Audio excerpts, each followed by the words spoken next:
Bien, estamos en la Corporación para Ciegos, acá en Providencia, Santiago de Chile, en el taller de lectura Encuentros. Me encuentro junto a la única usuaria que vino a la segunda sesión, Dina Leonor Paredes. ¿Cómo estás, Dina? Muy bien, gracias. ¿Qué la trae por aquí? Bueno, vengo a escuchar lectura, que me agrada mucho, y espero participar todas las veces que pueda. Y no quedarse dormida, ¿no es cierto? No, por Como supuesto estábamos que no. conversando recién. Estamos leyendo el libro de Edgar Allan Poe, Narraciones Extraordinarias. Vamos a comenzar en esta sesión con una historia que se llama Los anteojos. Hace algunos años estuvo de moda ridiculizar lo que llamamos el flechazo en el terreno del amor. Pero los que saben pensar, así como los que sienten profundamente, siempre han abogado por su existencia. En efecto, los modernos descubrimientos en lo que puede llamarse magnetismo o estática magnética nos ofrecen la comprobación de que los más naturales y, en consecuencia, más verdaderos e intensos afectos humanos son los que brotan del corazón como por simpatía eléctrica. En otras palabras, que las más alegres y llevaderas cadenas sentimentales son las que se remachan con una mirada. La confesión que me dispongo a hacer añadirá uno más a los innumerables ejemplos de esa verdad. El carácter de mi relato me obliga a ser bastante minucioso. Soy todavía muy joven, aún no he cumplido los 22 años. Mi apellido hoy día es corriente, casi plebeyo, Simpson. Y digo hoy día porque solo últimamente he comenzado a llamarme así. El motivo fue heredar un importante legado que me dejó un pariente lejano llamado Adolphus Simpson. La condición para recibir dicha herencia fue que adoptara legalmente el nombre del testador, el nombre de la familia, no el de pila. Mi nombre de pila es Napoleón Bonaparte. Más exactamente, estos son mis nombres de pila primero y segundo. Acepté el apellido Simpson con cierta repugnancia, porque el mío, el verdadero, Froissart, tiene razones para un perdonable orgullo, pensando en fundar mi descendencia desde el inmortal autor de las crónicas. Además, y dicho sea de paso, a propósito de apellidos, puedo mencionar coincidencias muy singulares en los nombres de mis predecesores inmediatos. Mi padre era Monsieur Froissart, de París. Su esposa, mi madre, con quien se casó cuando ella tenía 15 años, era una señorita Croissart, hija mayor del banquero Croissart, cuya mujer, que solo contaba con 16 años al casarse, era hija de Víctor Moissart. Monsieur Moissart, casualidad rara, contrajo matrimonio con una señorita del mismo apellido, Mademoiselle Moissart. Ella también era una chiquilla cuando se casó, y asimismo su madre, Madame Moissart, que no tenía más de 14 años cuando fue conducida al altar. Estos matrimonios tempranos son corrientes en Francia. Tenemos, por lo tanto, en línea de descendencia directa, Moissart, Boissart, Croissart y Froissart. El último, mi propio apellido, aunque como ya he explicado por disposición legal, se ha convertido en Simpson. Simpson, ¿eh? Hay una serie. Sí. En cuanto a mis prendas personales, no me faltan. Al contrario, pienso que tengo muy buena figura y poseo lo que el 90% de la gente llama un rostro atractivo. Soy alto, mi cabello es negro y rizado. Mi nariz es regular. Mis ojos son grandes y pardos y, aunque en realidad mi vista es débil, nadie sospecharía el menor defecto en mi mirada. Esta debilidad, sin embargo, siempre me ha molestado mucho y he acudido a todos los remedios posibles para suprimirla, salvo usar lentes. Por ser un joven de agradable presencia, naturalmente me desagradan y me he negado siempre a usarlos. No conozco nada que desfigure tanto un semblante e imprima en todas las facciones, un aspecto de gazmoñería o de santurronería y envejecimiento. Así es, porque ese es el aspecto que, según yo, dan las gafas. También otorgan un aire de exagerada suficiencia y afectación, de modo que he procurado la forma de arreglármelas siempre sin ellas. Quizás sean excesivos estos pormenores, puramente personales, sin mayor importancia. Bastará con añadir que mi temperamento es arrebatado, ardiente, entusiasta, y que toda mi vida he sido un devoto admirador de las mujeres. Una noche del pasado invierno entré en un palco del teatro, acompañado de un amigo, el señor Talbot. Era una noche de ópera y se anunciaba una atracción muy notable. Así es que el teatro estaba muy concurrido. Llegamos a tiempo para ocupar los asientos de primera fila que nos habían reservado, aunque para sentarnos en ellos tuvimos que abrirnos paso a codazos. Durante un par de horas mi amigo, que era un auténtico melómano, fijó toda su atención exclusivamente en el escenario, en tanto que yo me distraje observando el auditorio, compuesto por la flor nata de la ciudad. Tras satisfacerme en este punto, iba a volver mis ojos hacia la primadona, cuando vi una figura que había escapado a mi atención. Aunque viva 1000 años, jamás podré olvidar la intensa emoción con que miré a esa persona. Era la mujer más exquisita que había contemplado. Tenía vuelto el rostro hacia el escenario, en tal forma que durante unos minutos no pude ver nada de él, pero toda su estampa era divina. No hay palabras para expresar sus magníficas proporciones, y aún este vocablo me parece ridículamente débil cuando lo escribo. La magia de las bellas formas en las mujeres, el embrujo del encanto femenino, han sido siempre para mí una fuerza a la que no he podido resistir. Pero en aquella mujer se encarnaba la gracia más pura. Era el bello ideal de mis delirantes fantasías.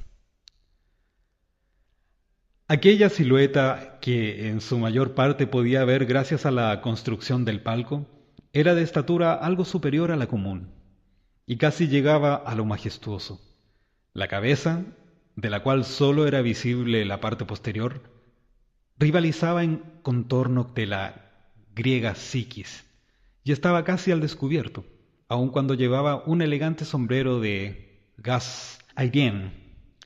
Acá quiere decir eso gasa aérea, que me hizo evocar el 21 textilem, que significa tejido de viento de aire. El brazo derecho se apoyaba en la balaustrada del palco y hacía estremecer todos los nervios de mi cuerpo con su exquisita simetría. Su parte superior estaba cubierta de una de esas mangas abiertas y sueltas, hoy tan en boga, que apenas le llegaba al codo. Debajo llevaba otra tela sutil, muy ceñida, terminada en un puño de rico encaje que le caía graciosamente sobre la mano. Esa mano de la que quedaban al descubierto únicamente los delicados dedos, en uno de los cuales brillaba una sortija de diamantes de extraordinario valor. La admirable redondez de su muñeca quedaba realzada por un brazalete también adornado y cerrado por un magnífico broche de piedras preciosas, que me hablaban, a la vez, de la riqueza y del buen gusto de quien las llevaba. Media hora por lo menos estuve contemplando aquella regia aparición, y durante aquel tiempo sentí toda la fuerza de lo que se ha contado con respecto al flechazo en el terreno del amor. Mis sentimientos eran eternamente diferentes a todo cuanto había experimentado hasta entonces. Era algo inexplicable que me veo obligado a considerar como magnética simpatía de alma a alma, algo que parecía encadenar no sólo mi vista, sino también mis facultades de pensar y sentir. Advertí, sentí y supe que estaba profundamente enamorado, irrevocablemente enamorado, y ello aún antes de ver el rostro de la mujer amada.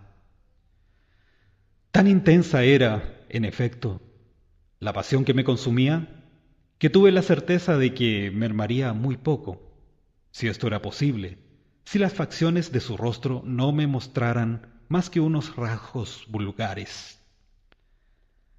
De tal modo es anómala esta naturaleza del amor por flechazo, y tan poco depende de las condiciones exteriores que parecen gobernarlo y crearlo. Mientras me hallaba absorto en la contemplación de esa visión hechicera, cierto alboroto entre el público le hizo volver levemente la cabeza, de modo que pude ver todo el perfil. Su belleza excedía a todo cuanto yo había supuesto, pero algo me desconcertó, sin que pudiera explicarme exactamente qué era.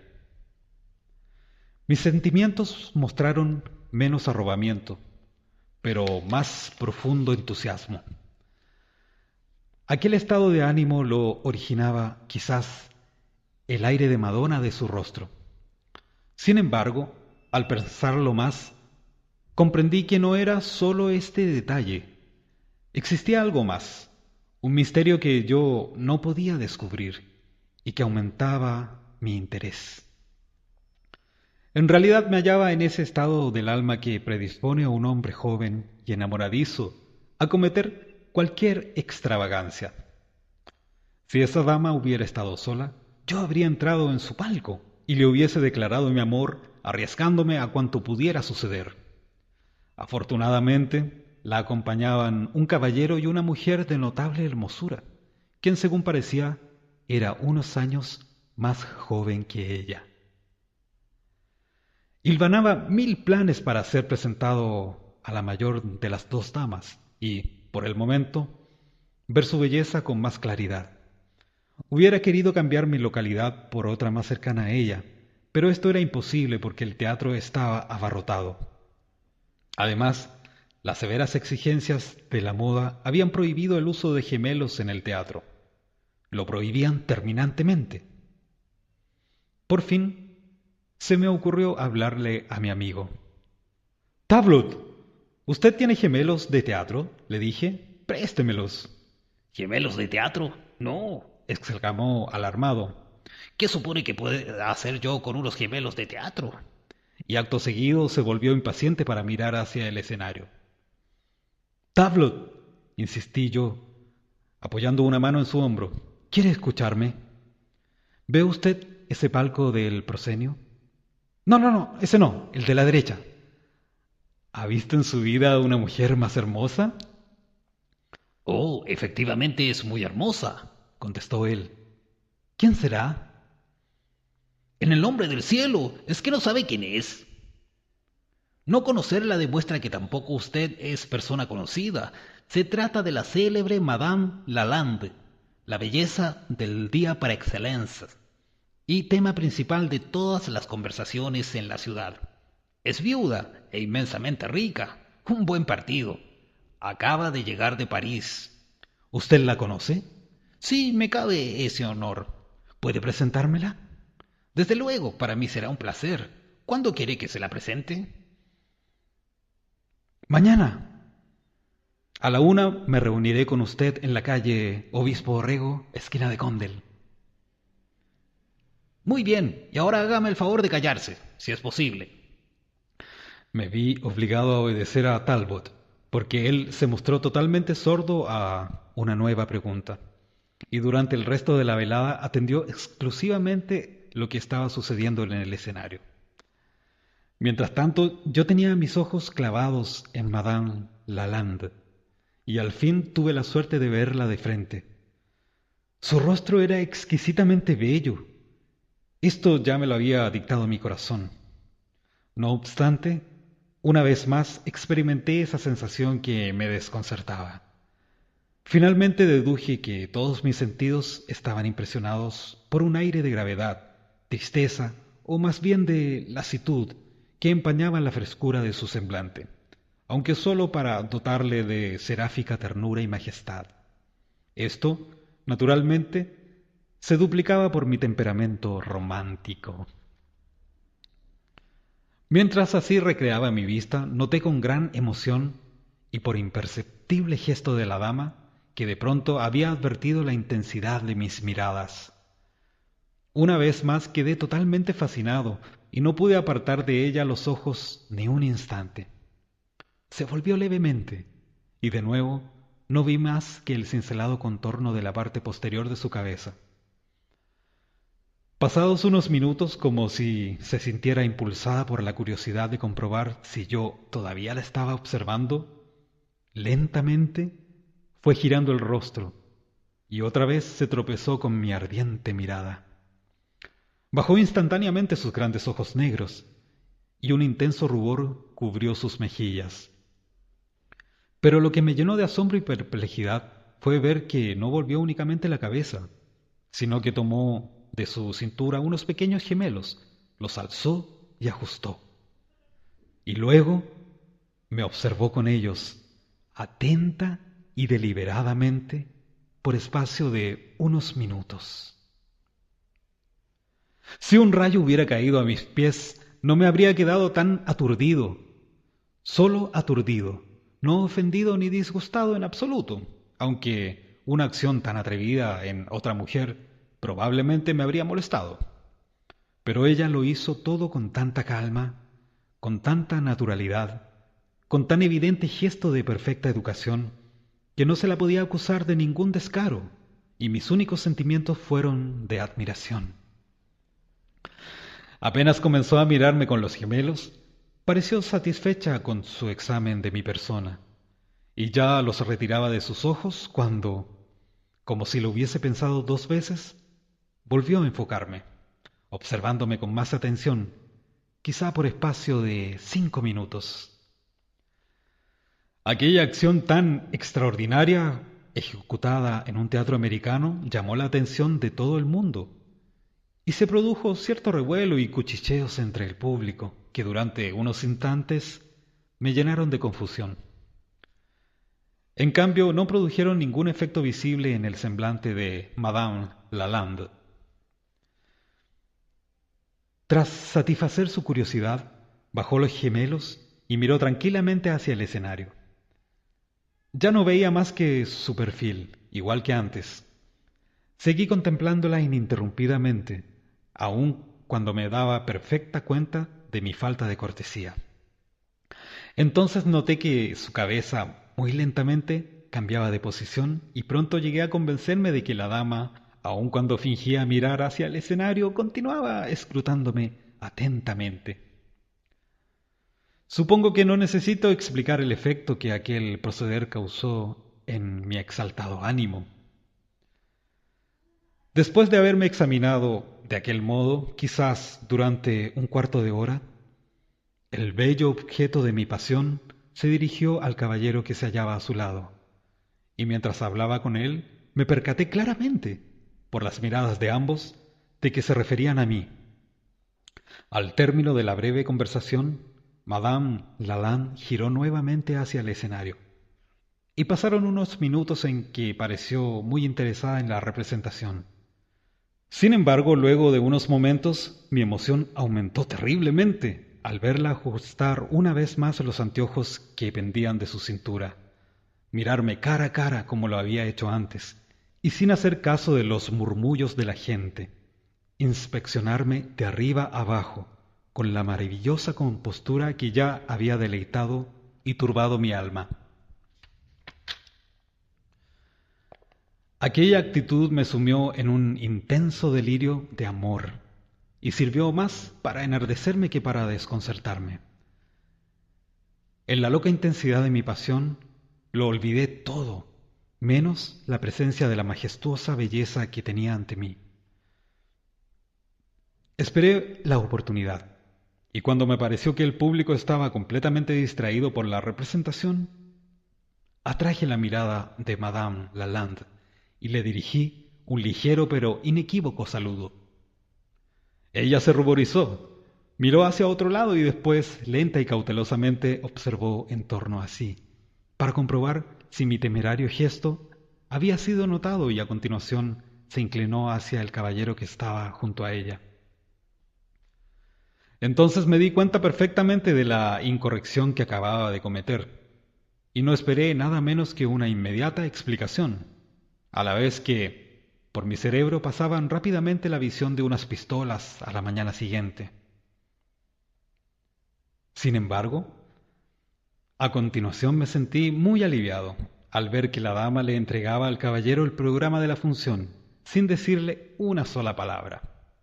Y ahora procure el lector formarse una idea de mi asombro, de mi fantástico asombro, de mi delirante arrebato del alma, cuando luego de mirar furtivamente alrededor, dejó ella que sus ojos resplandecientes se posaran en los míos, y con una sonrisa que descubría las blancas perlas de sus dientes, hizo dos claros aunque leves movimientos afirmativos con la cabeza. No vale la pena que insista acerca de mi dicha, de mi arrobamiento. Si alguna vez enloqueció un hombre por exceso de felicidad, ese hombre fui yo en aquellos momentos. Amaba, era mi primer amor, un amor supremo, indescriptible. Era un amor por flechazo, y por flechazo también era apreciado y correspondido. ¡Sí, correspondido! ¿Cómo iba a dudarlo ni un solo instante? ¿Qué otra interpretación podía dar a aquel proceder por parte de una mujer tan bella, rica, refinada, con educación superior, con tal elevada posición social, tan respetable en todo sentido como era Madame Lalande?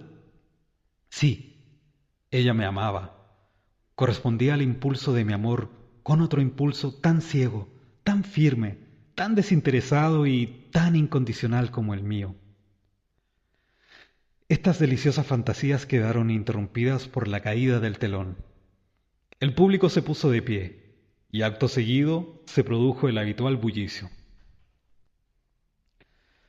Dejé precipitadamente a Talbot y empleé todos mis esfuerzos para abrirme paso y colocarme lo más cerca posible de Madame Lalande. No habiendo podido lograrlo a causa de la muchedumbre, tuve que renunciar a mi persecución y dirigí los pasos hacia mi casa. Consolé mi decisión con el pensamiento de que a la mañana siguiente sería presentado a ella en debida forma, gracias a los buenos oficios de mi amigo Talbot. Finalmente amaneció, tras una larga noche de impaciencia, y entonces las horas hasta la 1 fueron pasando con lentitud desesperante. Cuando no se extinguía el eco del reloj anunciando la 1, corrí hacia la calle Condell con Obispo Orrego y pregunté por Talbot. «No está», me respondió el lacayo a su servicio. «¿Cómo que no está?», interrogué sorprendido. «Permítame que le diga, amigo mío, que eso es completamente imposible y absurdo. El señor Talbot no puede haber salido». «¿Por qué dice usted eso?» «Solo porque no está en casa. Inmediatamente después de almorzar tomó el coche para ir fuera de Santiago. Avisó que no regresaría hasta dentro de una semana». Me quedé petrificado por el estupor y la ira. Finalmente di media vuelta, lívido de cólera interiormente, mandando al infierno a toda la estirpe de los Talbot. Era evidente que mi amigo había olvidado nuestra cita apenas la habíamos concertado. Nunca cumplía con su palabra muy escrupulosamente, y no existía forma para corregirlo.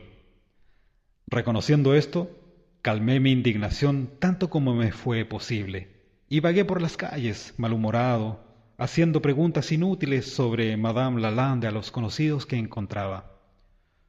Comprobé que todos la conocían de oído, muchos de vista, pero como hacía escasas semanas que se hallaba en la ciudad, eran pocos los que afirmaban tratarla personalmente. Estos eran aún relativamente extraños para ella, y no podían, o no querían, tomarse la libertad de presentarme con las formalidades que requería semejante visita. Mientras yo me desesperaba conversando con un trío de amigos sobre la causa de mi tormento, ocurrió que la persona de quien hablábamos pasó muy cerca de nosotros. ¡Por mi vida! ¡Esa es!, exclamó uno de mis amigos. ¡Oh, maravillosamente bella!, expresó otro. Como un ángel, afirmó el tercero. Miré, y en el carruaje que avanzaba hacia nosotros lentamente, calle abajo, iba sentada la deslumbrante dama de la ópera, acompañada por la señorita que estaba con ella en el palco. La que va a su lado también es elegantísima, comentó el primero de mis amigos. Es asombrosa, su aspecto es aún magnífico, pero no olvidemos que el arte obra maravillas. Parece más atractiva que hace 5 años, cuando la vi en París. ¿No le parece a usted, Simpson? ¿Todavía?, pregunté asombrado. ¿Y por qué no habría de serlo? Comparada con su amiga parece una lámpara de aceite junto a una estrella de la tarde, una mariposa de luz comparada con Antares. Uno de ellos rió a carcajadas y luego dijo: Simpson, usted tiene el maravilloso don de hacer descubrimientos, por cierto, muy originales. A continuación nos separamos, en tanto que otro principió a canturrear un alegre vaudeville, del que solo capté estos versos: Ninon, ninon, abas ninon l'enclos. Durante aquella escena hubo algo que me reconfortó, avivó aún más la pasión que me consumía. Al pasar el coche de Madame Lalande junto a nuestro grupo, noté que ella me había reconocido. No solo esto, sino que me favoreció con la más exquisita de todas las sonrisas imaginables. En cuanto a ser presentado a ella, tuve que abandonar toda esperanza, al menos durante el tiempo en que Talbot se le ocurriera permanecer en el campo. Comencé a frecuentar asiduamente los lugares famosos de diversión pública y, por fin, en el teatro donde la había visto por primera vez, tuve la suerte de hallarla e intercambiar nuevamente mis miradas con las suyas. Pero esto ocurrió al cabo de 2 semanas. Entretanto, diariamente preguntaba por Talbot en su casa y recibía el eterno «todavía no he regresado» de su lacayo, y sentía que volvía a invadirme la indignación. En aquella velada, por lo tanto, me encontraba próximo a la locura. Me habían dicho que Madame Lalande era parisiense y que había llegado recientemente de París. ¿Regresaría a Francia antes de que Talbot volviera del campo? ¿No la perdería entonces para siempre? Esa idea, que no podía soportar, fue la que me impulsó a actuar con viril decisión. Apenas terminó la representación teatral, seguí a la dama hasta su casa, anoté la dirección y, a la mañana siguiente, le envié una larga y meditada carta en la que volqué todo mi corazón. Me expresaba de ella audazmente, con pasión y libertad. No le oculté nada, ninguna de mis flaquezas. Aludí a las románticas circunstancias de nuestro primer encuentro y hasta a las miradas que se cruzaron entre nosotros.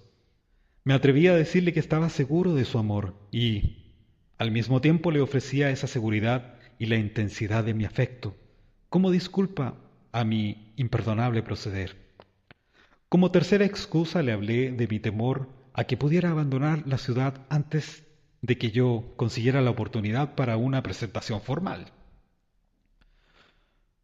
Y concluí la más vehemente epístola de amor jamás escrita, con una franca descripción de mi posición social, de mis bienes y mi proposición matrimonial. Con angustiosa espera aguardé la respuesta. Y después de lo que me pareció el transcurso de un siglo, llegó por fin. Sí, realmente llegó. Recibí, en efecto, una carta de Madame Lalande, la hermosa, la idolatrada Madame Lalande.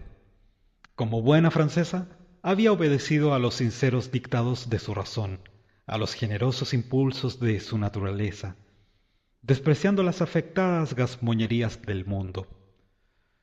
No había desdeñado mis proposiciones, no se había encerrado en el silencio, no me había devuelto mi carta sin abrirla. Por el contrario, me enviaba una respuesta escrita con sus propias manos, en las que decía lo siguiente: Señor Simpson, me perdonará que no le escriba correctamente la hermosa lengua de su país, o al menos que no lo haga tan bien como en la mía. Hace muy poco tiempo vine aquí y no he tenido oportunidad de estudiarla. Sea esta mi excusa en la forma en que le digo esto, caballero. ¡Ay de mí! El señor Simpson ha adivinado sobradamente toda la verdad. ¿Cabe agregar algo? ¿No he dicho yo más de lo que debiera decir? Firmada Eugenia Lalande. Besé 1.000.000 de veces aquella nota y cometí por su causa otras 1000 extravagancias que ya han huido de mi memoria. Pero Talbot no regresaba. Si hubiera podido formarse la más vaga idea del padecimiento que su ausencia me producía, ¿no habría corrido inmediatamente a mi lado para consolarme? Le escribí y me contestó. Le retenían urgentes negocios y estaría pronto de vuelta. Me rogaba que no fuera impaciente y que moderase mis impulsos, que leyera libros de tema tranquilo, que no abusara de las bebidas alcohólicas o del café, y que llamara en mi ayuda al consejo de la filosofía. ¡Necio! ¡Tonto de mí! Ya que él no podía venir, ¿por qué no me enviaba una carta de presentación? Volví a escribirle, implorándole que me la mandara cuanto antes. Esta última misiva me la devolvió el lacayo, con las siguientes palabras escritas al dorso del sobre. El muy bribón se había ido al campo con su amo. Salió el señor ayer con dirección desconocida, no dijo a dónde iba ni cuándo volvería. He reconocido su letra y como usted siempre tiene prisa, me ha parecido mejor devolverle su carta. Sinceramente suyo, Stubbs. Después de esto, no será necesario decir que deseé los peores castigos para amo y criado. Aunque de poco me servía la indignación y quejarme no era un consuelo. No obstante, me quedaba un recurso, mi natural audacia. Hasta entonces me había servido mucho y decidí ponerla en juego. Además, después de la correspondencia intercambiada entre Madame Lalande y yo, ¿qué falta de corrección podía cometer dentro de ciertos límites que ella pudiera juzgar improcedente? Desde que recibí su carta había adquirido el hábito de rondar su vecindad. Y así descubrí que, a la hora del crepúsculo, solía dar un paseo, acompañada únicamente por un negro de librea, por una plaza pública. Allí, entre las frondosas y casi oscuras alamedas, bajo la pálida luz de un suave atardecer de verano, me acerqué a ellos. Para desorientar al sirviente lo hice con toda naturalidad de un antiguo conocido.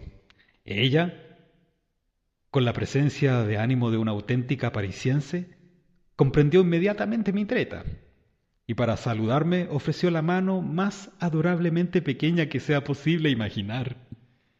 El criado quedó atrás enseguida, y entonces, con el corazón rebosante de alegría, pudimos conversar extensamente y sin reservas sobre nuestro amor.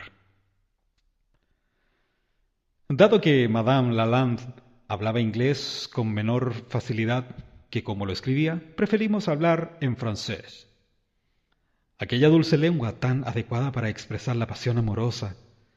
Di rienda suelta al impetuoso entusiasmo de mi naturaleza y, con toda la elocuencia que pude disponer, le rogué que consintiera en nuestro inmediato matrimonio. Al darse cuenta de mi impaciencia, ella sonrió. Puso como pretexto el decoro social. Yo había cometido la gran imprudencia de haber hecho público entre mis amigos el deseo de relacionarme con ella, lo que significaba que aún no la conocía y no habría manera de ocultar la fecha en que se iniciaban nuestras relaciones. Luego me hizo notar, sonrojándose, lo demasiado reciente de esta fecha. Casarnos enseguida sería impropio, sería ultrajante. Todo esto lo explicaba con un aire de ingenuidad. Un aire de ingenuidad que me arrebataba y al mismo tiempo me apenaba y convencía. Llegó a acusarme, riendo, de precipitación y de imprudencia. También me hizo notar que en realidad yo no sabía quién era ella, ni su familia, ni su posición en la sociedad. Me rogó que lo meditara y calificó mi amor de apasionamiento, un fuego fatuo, de obra inestable, más de fantasía que del corazón, de capricho momentáneo. Acá en Chile le decimos empotamiento, ¿no es cierto? Todo aquello lo decía mientras las sombras del atardecer caían más y más a nuestro alrededor, y luego, con un suave apretón de su mano, derribaba en un dulce instante el edificio de argumentos que ella misma había levantado.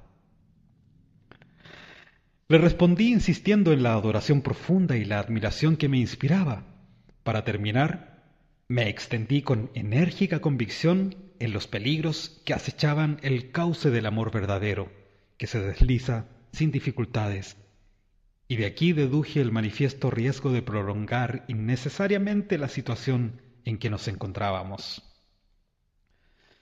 Este último argumento pareció, al fin, suavizar el rigor de su determinación, pero todavía quedaba un obstáculo que estaba segura de que yo no había tomado debidamente en cuenta. Se trataba de un punto delicado y al mencionarlo tenía que sacrificar sus sentimientos, aunque, por mí, ella no repararía en ninguna clase de sacrificios. Aludía a la cuestión de la edad. Yo me daba cuenta. ¿Había advertido claramente la diferencia que existía entre nosotros? El hecho de que la edad del marido excediera en varios años a la edad de la mujer era considerado por todo el mundo como admisible e incluso conveniente, pero ella siempre había mantenido la creencia de que los años de la esposa nunca deben exceder a los del marido. Una diferencia de clase frecuentemente, por desdicha, originaba una vida de infelicidad.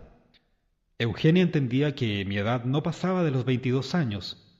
En cambio yo, por el contrario, parecía ignorar que los años de ella sobrepasaban muchísimo ese número. En todo aquello mi amada mostraba una nobleza de alma, una digna sinceridad que me deleitaba y encadenaba a ella para siempre. Mi amadísima Eugenia, dije, ¿qué importancia tiene lo que estás diciendo? Tus años son algo más que los míos, pero ¿qué importa eso? Las costumbres del mundo no son sino necesidades convenidas. Para los que se aman como nosotros, ¿en qué puede diferenciarse una hora de un año? Yo tengo 22, de acuerdo. En realidad ya casi tengo 23. En cuanto a ti, no tendrás más Al llegar a aquel punto, me detuve esperando que Eugenia me interrumpiera, comunicándome su edad. Pero una francesa raramente habla en forma inequívoca en tales ocasiones, y siempre dispone de alguna hábil escapatoria verbal. En nuestro caso, durante unos momentos pareció buscar algo que decir, y finalmente dejó caer sobre la hierba una miniatura que yo recogí. Guárdala, ordenó ella, con una de sus más fascinantes sonrisas. Guárdala como recuerdo mío de este momento, como recuerdo de la que está ahí retratada demasiado favorecida. En el dorso podrás descubrir la información de lo que parece interesarte. Ahora se está haciendo de noche, pero mañana podrás examinarla con calma. Mis amigos preparan a estas horas una reunión musical y también le prometo la asistencia de un buen cantante. Nosotros los franceses no somos tan remilgados como los norteamericanos para estas cosas, y por lo tanto no tendré dificultad en presentarte en esta reunión como un antiguo conocido. Diciendo esto, se cogió de mi brazo y la acompañé hasta su casa. La residencia era hermosísima, amueblada con muy buen gusto. Sin embargo, no me siento autorizado para juzgar a fondo, ya que cuando llegamos era de noche, y en las casas norteamericanas, aún en las más elegantes, no se encienden las luces mientras dura el calor del verano, pasado el anochecer. Hasta cerca de una hora después de mi llegada, hubo solo un quinqué con pantalla en el salón principal y según logré apreciar con esta iluminación ostentaba un gran refinamiento y esplendor. Las salas contiguas donde la concurrencia se reunía preferentemente permanecieron toda la velada en agradable penumbra. Madame Lalande no había exagerado el talento musical de sus amigos, y el canto que allí pude escuchar fue superior a cuanto se oía fuera de Viena.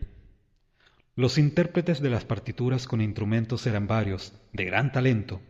Las cantantes resultaron excelentes. Finalmente, al cabo de pedírselo encarecidamente, Madame Lalande se puso de pie, decidida, sin afectación. Abandonó la chaise longue donde se hallaba sentada a mi lado y, acompañada por 2 caballeros y su amiga de la ópera, se dirigió al salón en el que se ubicaba el piano. Yo quería acompañarla, pero comprendí que, dadas las circunstancias, lo mejor era quedarme inadvertido donde me hallaba. Así, me vi privado del placer de verla, ya que no de oírla cantar. La impresión que causó en la concurrencia tuvo algo mágico, pero el efecto que a mí me produjo fue aún más intenso. Sin duda, dependía en parte del sentimiento de amor que me invadía y de mi convicción sobre la extremada sensibilidad de la cantante, porque no es posible que arte alguno pueda comunicar a un aria o un recitado expresividad más apasionada que la de ella. Sus notas bajas eran maravillosas. Su voz abarcaba 3 octavas que se extendían desde el re contralto hasta el re sobreagudo, subiendo y bajando en escalas, cadencias y fioriture. En el final de la sonámbula produjo un efecto notable al cantar. «Ah, no le guene me ma prescindir al contexto in don so pena». Al levantarse del piano, después de aquellos milagros de ejecución vocal, ocupó nuevamente su lugar a mi lado. Le expresé el más hondo deleite que había experimentado ante su ejecución. Pero de mi asombro, nada dije. Aun cuando estaba atónito, lo estaba, porque cierta nota de debilidad, o más bien una trémula inflexión que surgía en su voz al conversar, jamás me habrían autorizado a sospechar que podía atacar con éxito esas partituras. Nuestra conversación fue larga, vehemente, interrumpida y sincera. Me pidió que le relatara algunos episodios tempranos de mi vida y escuchó atenta, casi conteniendo la respiración, todas las palabras de lo que le narré. No oculté nada, porque comprendía que no tenía derecho a ocultar nada a su confiado afecto. Alentado por su franqueza en el delicado asunto de la edad, me extendí en los pormenores de mis defectos e hice plena confesión de mis flaquezas morales y físicas. Hablé de mis imprudencias en los días de colegio, mis extravagancias, mis juergas, mis deudas y mis amoríos. Tampoco dejé de mencionar la tos que en cierta época me había molestado, el reumatismo crónico hereditario y, para concluir, la desagradable y odiosa, aunque cuidadosamente ocultada, flaqueza de mi vista. Sobre este último punto, Sostuvo Eugenia, sonriendo. has cometido una verdadera indiscreción al confesarlo. Habría jurado que nadie podía acusarte de ese defecto. Se detuvo, y a pesar de las penumbras, creí que sus mejillas subían de color. Luego añadió: ¿No recuerdas a Monsieur Ami? Estos pequeños anteojos auxiliares que ahora cuelgan de mi cuello. Al decir esto, jugueteaba con los gemelos que me habían producido tanta confusión en la ópera. Naturalmente me acuerdo, exclamé, oprimiendo la delicada mano que ofrecía aquellos anteojos para mi examen. Eran una complicada joya, afiligranada y cuajada de piedras preciosas que, aun bajo la escasa luz de la estancia, noté que debía ser de mucho valor. «Es bien, mon ami», continuó diciendo con cierto empressement, que no dejó de sorprenderme. «Es bien, mon ami. Me has pedido un favor que has calificado de inapreciable. Me has pedido mi mano para mañana, sin más tardanza. ¿Podría yo pedirte un favor a cambio? ¿Un favor muy pequeño? Dímelo, exclamé con vehemencia. Dímelo, amada mía, Eugenia mía, dímelo, pero ¿para qué? Ya está concedido antes de que lo expreses. Entonces, mon ami, tienes que vencer por amor a tu Eugenia, ese ligero defecto que acabas de confesar, esa debilidad más moral que física, que no calza con la nobleza de tu espíritu, que es incompatible con la sinceridad de tu carácter, y que si alcanzara mayor incremento, tarde o temprano, podría causarte un serio disgusto. Por amor a mí, debes vencer esa afectación que te inclina a ocultar el defecto de tu vista. ¿Niegas virtualmente ese defecto al rechazar el empleo de los medios para corregirlo? Comprenderás que lo que te pido es que uses anteojos. Y no me digas que no, porque ya has consentido en hacerlo, por mi amor. Acepta estos gemelos, aunque no tienen un valor extraordinario como joya y son un auxiliar admirable para la vista. Por medio de una ligera modificación así o así, se pueden adaptar a los ojos o llevarlos en el bolsillo del chaleco. Debo confesar que aquella petición me turbó un poco, pero la condición que se le unía hizo imposible toda validación. «Concedido», exclamé con el mayor entusiasmo que pude reunir en aquel instante. «Concedido, sacrificaré por ti todas mis objeciones. Ahora guardaré estos anteojos aquí, sobre mi corazón, y con las primeras luces de la mañana, esa mañana que me dará el derecho a llamarte mi esposa, me los pondré sobre la nariz y así los usaré en la forma menos romántica, menos elegante, pero sin duda más útil, como tú lo deseas». La conversación giró luego sobre nuestras disposiciones para el día siguiente. Supe, por mi amada, que Talbot acababa de regresar a la ciudad. Debía ir a visitarlo enseguida y procurarme un carruaje. Las oiré, no terminaría antes de las 2 de la mañana y en aquella hora el vehículo tendría que hallarse ya en la puerta de la casa. Entonces, aprovechando el bullicio de la partida de los invitados, Eugenia podría entrar fácilmente en el coche sin que nadie lo notara. Inmediatamente nos iríamos a casa de un sacerdote que nos estaría esperando. Allí nos casaríamos. Nos despediríamos de Talbot y acto seguido emprenderíamos un viaje al este, dejando que el mundo elegante hiciera los comentarios que le vinieran en gana. Luego de planificar esto, me despedí y fui en busca de Talbot, pero en el camino no resistí la tentación de examinar la miniatura, lo que hice con ayuda de los lentes. El rostro era de una belleza extraordinaria. ¡Qué ojos tan radiantes y qué altiva nariz griega! ¡Qué abundantes y negros cabellos! ¡Oh!, dije para mí, lleno de pasión. Esta es en efecto la viva imagen de mi amada. Miré el reverso y descubrí las palabras: Eugenia Lalande, a la edad de 27 años y 7 meses. Encontré a Talbot en su domicilio y rápidamente lo puse al tanto de mi buena suerte. Como era natural, Talbot manifestó asombro extraordinario y me felicitó cordialmente, ofreciéndome toda la ayuda que pudiera prestarme. En una palabra, cumplimos todos nuestros preparativos al pie de la letra, y a las 2 de la madrugada, 10 minutos después de la ceremonia, me encontré en un coche cerrado con Madame Lalande, valga decir, con la señora Simpson, dirigiéndonos velozmente hacia las afueras de la ciudad. Habíamos decidido que efectuaríamos nuestra primera parada en Pomaire, lugar que se hallaba a unos 40 kilómetros de la ciudad. A las 4 en punto el coche se detuvo ante la puerta de la hospedería principal del pueblo y ordené que nos sirvieran inmediatamente un desayuno. Entretanto, nos hicieron pasar a una salita privada.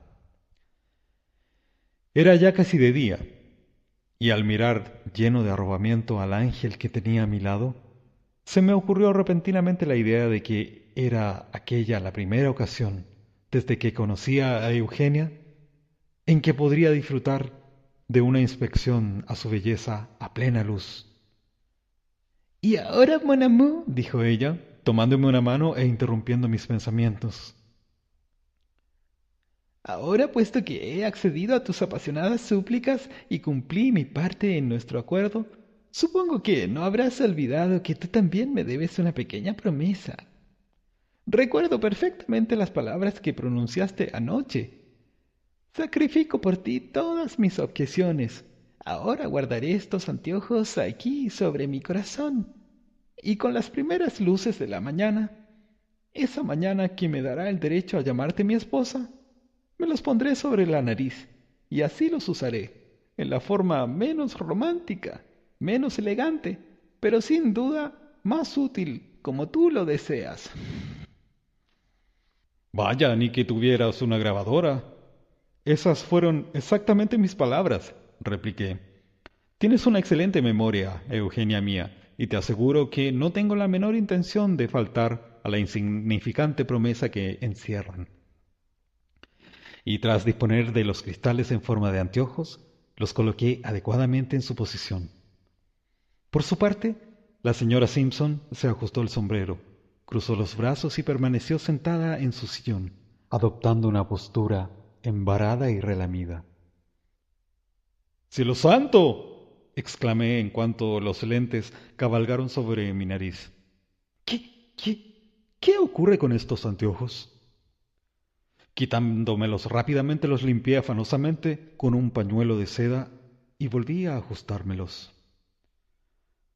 Pero si en el primer momento había ocurrido algo que me había llenado de sorpresa, enseguida esta sorpresa se convirtió en asombro, un asombro extremado, inmenso, escalofriante.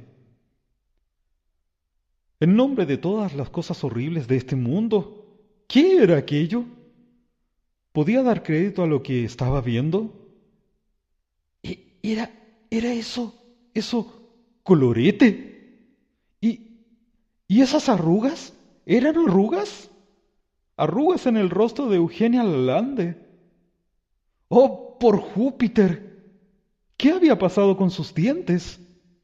Arrojé los anteojos al suelo, mudo de terror, mirando cara a cara a la señora Simpson, que estaba con los brazos puestos en jarra y riendo sarcásticamente. «Bien, señor», dijo después de observarme de pies a cabeza durante unos momentos. ¿Qué le ocurre? ¿Le ha atacado el baile de San Vito? ¿O es que no le gustó? «¡Miserable!», exclamé, conteniendo la respiración.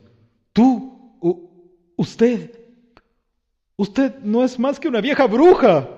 «¿Vieja? ¿Bruja? No soy tan vieja al fin y al cabo, puesto que no he pasado un día de los 82. ¡82 años!», grité tambaleándome y retrocediendo hasta la pared. ¡80,000 demonios! La miniatura decía 27 años y 7 meses. Sin duda alguna eso es verdad, pero ese retrato fue pintado hace más de 50 años. Cuando me casé con mi segundo esposo, Monsieur Lalande, me hizo ese retrato la hija de mi primer marido, Monsieur Moissart. ¿Moissart? Sí, Moissart. Se burló ella imitando mi pronunciación francesa, que no era muy buena. ¿Qué sabe usted sobre Moissart? Nada, no sé nada de él, pero yo tuve un antepasado que se apellidaba así. ¿Y tiene algo que decir de ese apellido? Es muy respetable, como también lo es Boissart. Sí, ese es otro apellido importante. Mi hija, Mademoiselle Moissart, se casó con Monsieur Boissart, y ambos apellidos son respetabilísimos. ¿Moissart y Boissart?, interrogué atónito. ¿Qué está diciendo? Estoy diciendo Moissart y Boissart, y además quiero decir Croissart y Froissart. La hija de mi hija, Mademoiselle Boissart, se casó con Monsieur Croissart, y luego la nieta de mi hija, Mademoiselle Croissart, se casó con Monsieur Froissart. Y supongo que no objetará usted que este es igualmente un apellido distinguido. Froissart, musité, sintiendo que comenzaba a desmayarme. ¿Es verdad? ¿Usted ha dicho Moissart, Boissart, Croissart y Froissart? Exactamente, asintió tendiéndose en el sofá. Moissart y Boissart, Croissart y Froissart. Desgraciadamente, Froissart era lo que se llama un estúpido, un auténtico estúpido que abandonó la bella Francia para venir aquí a América. Según he oído decir, tuvo un hijo tan estúpido como él, llamado Napoleón Bonaparte Froissart. Pero usted reconocerá que este nombre es también honorable. Ya sea por su extensión o por su naturaleza, este pequeño discurso produjo una gran pasión en la señora Simpson. Y cuando terminó de hablar, saltó de su sillón como una persona embrujada, esparciendo por el suelo una enorme cantidad de rellenos que se desprendieron de sus ropas. Ya en pie, mostró sus desnudas encías y concluyó la función quitándose el sombrero y con él una valiosa peluca de rizos negros y, allí mismo, sobre postizos y rellenos, en una especie de arrebato de cólera, bailó un fandango. ¡Sale, vieja! Yo me había hundido en el sillón que ella acababa de abandonar, repitiendo al helado, Moissart y Boissart, Croissart y Moissart. De pronto no pude contener un grito. Napoleón Bonaparte Froissart, ese soy yo. Escúcheme bien, vieja serpiente, ese soy yo. ¿Lo oye? Yo soy Napoleón Bonaparte Froissart, y que el infierno me condene eternamente. Acabo de casarme con mi tatarabuela. Madame Eugenia Lalande, quasi Simpson, antes Moissart, era ni más ni menos que mi tatarabuela. Había sido muy hermosa y aún a los 82 años conservaba la talla majestuosa, el escultórico perfil y los bellos ojos de su juventud. Con estas cualidades, el blanco de perla, el cabello y los dientes postizos y con la ayuda de las más hábiles modistas de París, se las había arreglado para cumplir un digno papel entre las bellezas, un père passés de la metrópoli francesa. Père passés significa algo pasadas de moda, algo viejas. En este aspecto podía considerársela como el doble de la famosa Ninon de l'Enclos. Era inmensamente rica y al quedar viuda por segunda vez y sin hijos, se acordó de mi existencia en América. Con el propósito de hacerme su heredero, decidió visitar Chile en compañía de una sobrina lejana de su segundo marido, incomparablemente bella, la admirable Madame Stéphanie Lalande. En el teatro mi presencia llamó fuertemente la atención de mi tatarabuela, y después de examinarme con los anteojos, quedó impresionada al notar que guardábamos cierto parecido de su familia. Interesada por esta razón y sabiendo que el heredero al que buscaba vivía en la ciudad, procuró informarse acerca de mí. El caballero que la acompañaba me conocía de vista y le dijo quién era yo. Dicha información la indujo a repetir su examen con los anteojos, aquel examen que me enardeció y me llevó a comportarme de la manera ya referida. Entonces fue cuando ella me devolvió el saludo, pensando que por alguna circunstancia imprevisible yo había descubierto su identidad. Cuando, engañado por la debilidad de mi vista y los encantos de la singular dama, pregunté a Talbot quién era ella, mi amigo imaginó que me refería a la belleza más joven, o sea, a Stéphanie Lalande, y por eso me informó que se trataba de la famosa viuda Madame Lalande. Al día siguiente mi tatarabuela se encontró con Talbot, antiguo conocido suyo en París, y la conversación se refirió a mi persona. En esa ocasión quedaron explicados los defectos de mi vista, que ya eran muy comentados, aunque yo siempre trataba de ocultarlos, y la buena anciana comprendió, con pena, que estaba engañada al suponer que yo acababa de descubrir nuestros lazos familiares. Lo único que había hecho era la tontería de cortejar abiertamente y en un teatro a una anciana desconocida. Entonces quiso castigarme por aquella imprudencia y tramó todo el plan con Talbot.